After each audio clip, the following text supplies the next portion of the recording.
नमस्ते साथीहरु, म चाहिँ खाना पकाउन जाँदै छु। के पकाए, कसरी पकाए म तपाईहरुलाई देखाउँदै छु।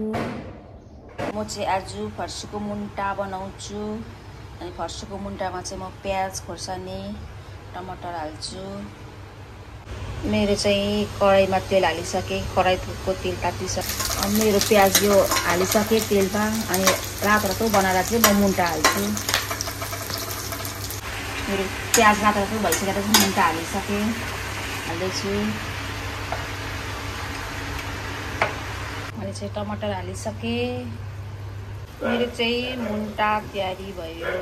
अब यो अचारको लागि टमाटर उसिन्दैछु। अचारको लागि टमाटर तयारी भयो। चाहिँ आज तिलको अचार बनाउँदैछु।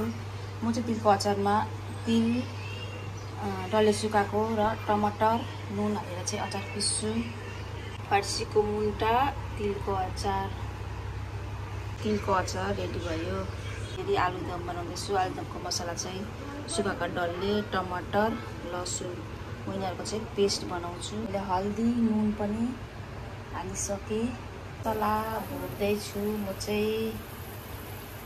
मेरो चाहिँ आलुदम पनि रेडी भयो।